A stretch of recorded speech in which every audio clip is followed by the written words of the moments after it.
This is my review of the Dell Latitude 3540. So I purchased this laptop, and some of my basic criteria was that it had to be under 500 bucks, and it had to outperform AMD's new Kaveri release, or be on par with them. One of the biggest things that I complained about with my old AMD Lano laptop was the fact that it performed great. There was a lot of mods and stuff for it, but the build quality just wasn't there, and I wanted something that was put together a lot nicer than just a bargain basement laptop that you'd pick up with cheap plastic hinges that would fall apart after a few years.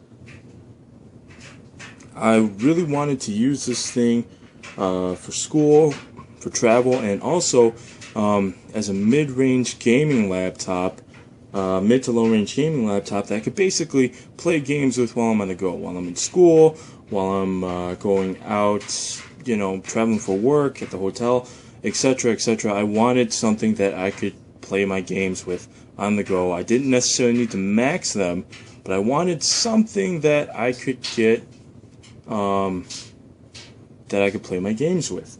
And this laptop really suited that. So this is I'm going to do the walk around for you guys of the laptop. This is the front of the laptop. As you can see right here, there is a SD card reader, or a multi-memory card reader. There's also 4 indicator lights. This one will tell you if the laptop is powered on. This one's a hard drive indicator. This one is a charging indicator. Note that this charging indicator only comes on when the laptop's battery needs charging, and this one shows when the laptop has booted into the operating system. On the left of the laptop, we have a power port plug, the vents, VGA, Ethernet, 2 USB 3.0 ports, USB 2.0, and your audio microphone combination jack. On the right side of the laptop, we have another USB 2.0 port, DVD drive bay, and also a Kensington lock. Kensington lock port, my apologies. On the back here, you have a whole lot of nothing other than the battery. This one that I bought from eBay came with a 6-cell battery. So it was purchased off of eBay for about $500, and it comes with a 4th generation Intel Core i5-4200U low voltage dual core CPU. That CPU is also hyper-threaded, so it shows up as 4 threads in Windows. It comes with a 15.6-inch HD display capable of 1080p. It's an anti-glare LED backlit display, and it also comes with 4 gigs of RAM out of the box, a 500 gig hard drive, basic high definition webcam, DVD burner, and Bluetooth. And the most important thing to me was an Intel or an AMD Radeon HD 8850M. So my initial impressions of the laptop. First thing is that this thing is a lot heavier than it looks. For something that's only less than an inch and a half thick, it certainly weighs a whole lot. I'm hoping that's going to be a testament for its build quality. And the other thing as well is the laptop hinge is tight, so much so that you can't open it with just one hand. The full-size keyboard and touchpad are nice for a guy like me with big hands. The great thing is my hands don't get in the way when I'm typing on it and when I'm using it, so I don't accidentally move the cursor. The 1080p screen is extremely nice for something in this price range. The speakers, the same on any laptop. They're not going to be amazing. Let me demo the screen for you guys really quick. So I'm just going to go ahead and turn the laptop on, and I'm going to adjust the camera, and I'm going to But this is the screen right here. It looks pretty good. It looks pretty sharp. In Windows, this is my desktop. There we go. That's it changing. The background, fire up Google Chrome. But the big thing is that it's really nice. It's a crisp display, even though it's not glossy. It develops or shows really good color reproduction, and overall it works pretty nice. I'm going to test the keyboard out for you guys right now.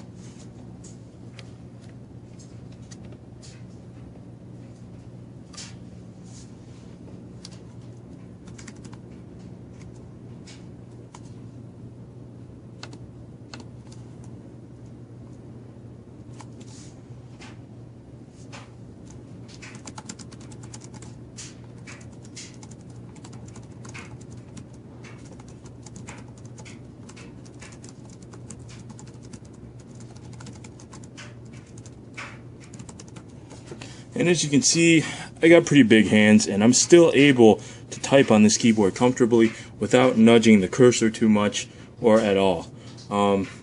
Overall, the ergonomics of this laptop is really good. The build quality of it is really solid. I've used a lot of laptops in the past. I've used ThinkPads, I've touched with MacBooks, I've had Toshibas, Acers, Asus, whole lot of different brands of laptops. This one feels pretty good. It's about a step down from a ThinkPad, if I really had to compare it. Very little flex in the chassis, very little flex in the keyboard. The whole thing feels solid. There's aluminum parts of the laptop that make it feel even better. For example, the back of the screen up here. This thing just feels amazing. It feels really solid. There's very little flex here. Same thing with the palm rest. It's not like with some laptops where you can kind of lean on the thing and you'll feel it bending. This isn't the case. This thing feels really solid. I can rest my palm on it all day without this thing feeling like it's going to fall apart. It should be noted too that if I were to go out and if I were to buy a laptop for about $500, which is what I paid for this thing, you would not be able to get this type of build quality in a $500 consumer grade laptop. There's a reason why I wanted to buy a business grade laptop, not necessarily get the same performance as I would have, with something in the price range, but for something like this, I can't complain too much with the build quality department. The hinges are very solid. You can definitely tell there's plastic that covers up the hinges, but underneath it is definitely built very solid. There's probably metal or something underneath there holding the laptop together. The plastic parts don't feel as cheap as normal consumer grade laptops would either. There's not as much flex as you would think there would be in plastic parts of laptops.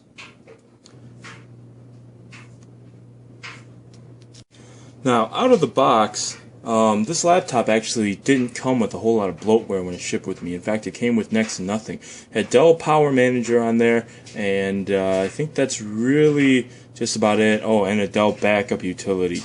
This is not like a standard consumer grade laptop where they're going to have just every single ad underneath the sun that they can make some money off of to throw at you guys. This thing came very clean, very few applications, and this is just my own set of applications that I've tossed on there. First thing that I did when I got it was I put in a 4 gig chip of 1866 memory. It comes out of the box with 1600 megahertz DDR3 RAM, but I replaced that, and another 4 gig chip of 1866 is on the way. The reason why I put that in is so that I can get a little bit extra graphics performance when I'm gaming, get a few extra frames per second, and just get the thing to run overall a little smoother. Out of the box, it also came with a spinning hard drive. This spinning hard drive didn't run too bad. It was running Windows 8, so things were pretty snappy altogether. But one thing that I really would have liked to see is a solid state drive that most of the newer laptops are coming with today. It did not. I did have to upgrade that, but out of the box with Windows 8, it was booting up in about 25-30 seconds, which isn't bad for a spinning drive at all. For your standard user, this laptop would have been just fine. I'm a hardware enthusiast, I'm a computer enthusiast, so little things, little pauses, things like that bother the ever-loving crap out of me.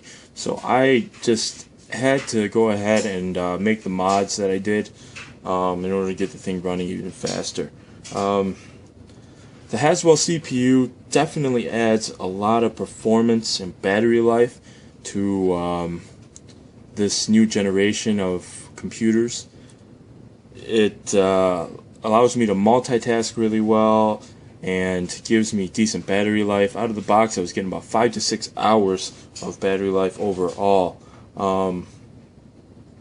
As long as the power profiles are on high performance, the low voltage side of the chip really doesn't show any signs of slowness too much. When you do kick it underneath, let's say you leave it on balance or you leave it on battery saver, you definitely do begin to notice more pauses because of the CPU cycling down so low.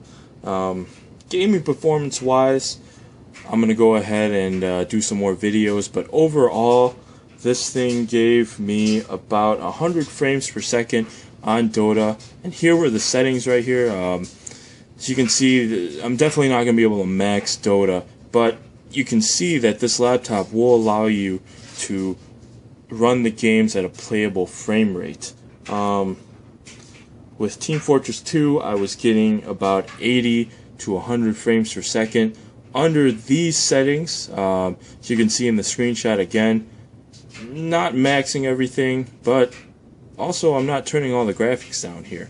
CSGO is a little bit different. It's a bit more of a demanding game, and these were the settings I had to go to get about 40 to 70 frames per second out of it.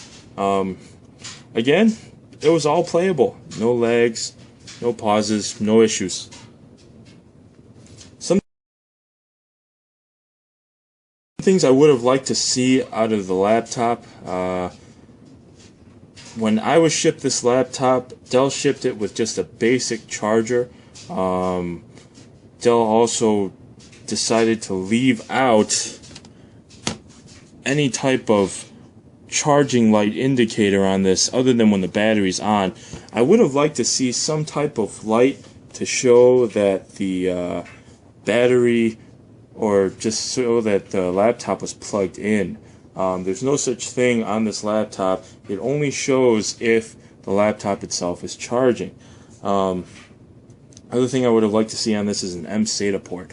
Most new laptops now come with an mSATA port. This did not have it. As you can see in the picture here, there is no mSATA port. This is a picture of the motherboard that I'm showing you guys. No mSATA port. I would have loved to have been able to add a solid state drive, spinning hard drive, and an mSATA port, or just forego the spinning hard drive altogether and have that excellent battery life. But such is life.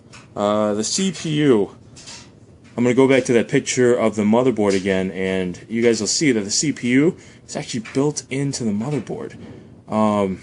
This limits any type of upgrade that I could have had in the future. I mean, I would have liked to have been able to drop an i7 in there rather than the i5. The other thing that I would have liked more is I would have liked to have been able to, if the CPU goes bad, I would have been able to replace it rather than just drop in a whole new motherboard.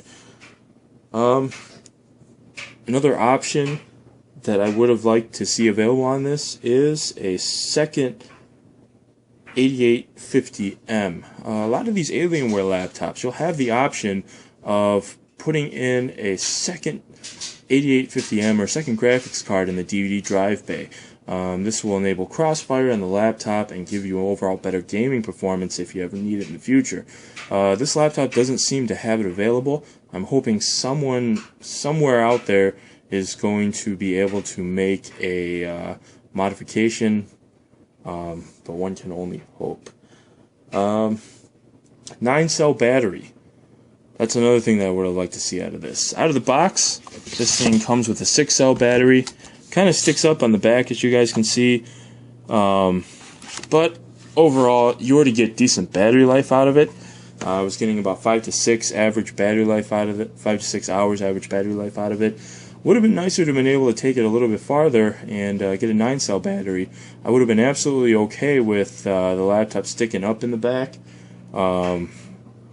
But Dell doesn't seem to have one available. I guess I'm going to have to wait to just to see if another manufacturer will make one for us in the future. Backlit keyboard. This is another thing that I would have loved to see with the laptop. This is a chiclet style keyboard. The keys itself are pretty smooth. There's little travel in them though, but it's good for me when I'm gaming. Quicker response, etc., etc. But a backlit keyboard would have been nice to have been able to see myself working late at night, see where I was typing, see what I was doing. Dell doesn't seem to have one available.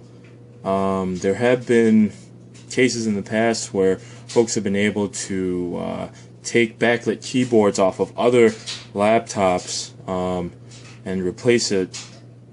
And I will have to see on the notebook review or notebook check forums if there are any options for that. Some way to overclock the CPU or GPU. One of the first things I did when I got this laptop was I installed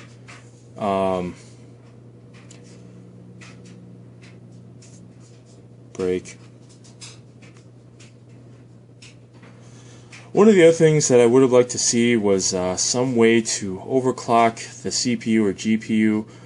Some of the utilities like Reba Tuner that I installed or the Intel Extreme Overclocking utility didn't really give me an option to overclock either the 8850M or the Core i5 that's in this laptop. I would have loved to have been able to just increase the performance by a little bit. Here, the low voltage CPU leaves a lot to be desired.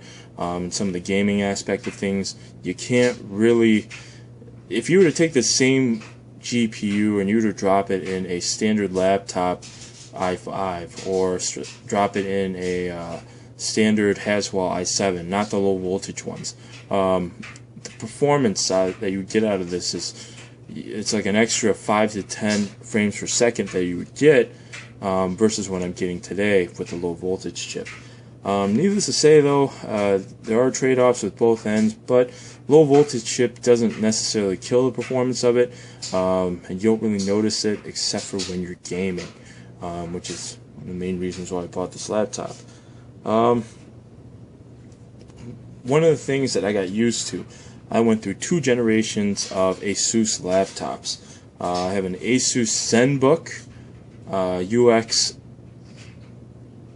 something, I don't remember, and I also had a ASUS K53TA, the AMD Llano laptop that I referred to earlier in the review. Those both came with a USB always on port, which means even if the laptop was on or off, that USB was always charging. So if I'm laying in bed and my laptop's off, I can plug in a USB cord and I can charge my phone with it, and that's really the main thing that port's really used for.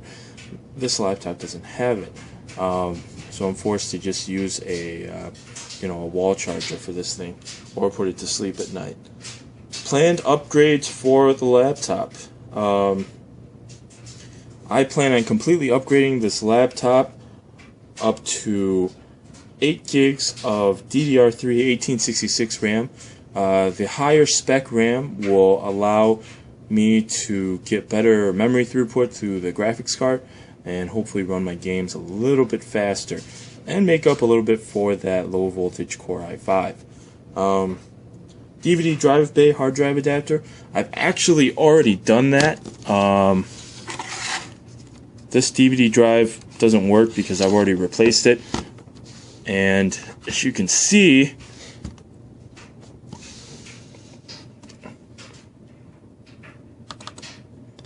this laptop already has 2 hard drives in it.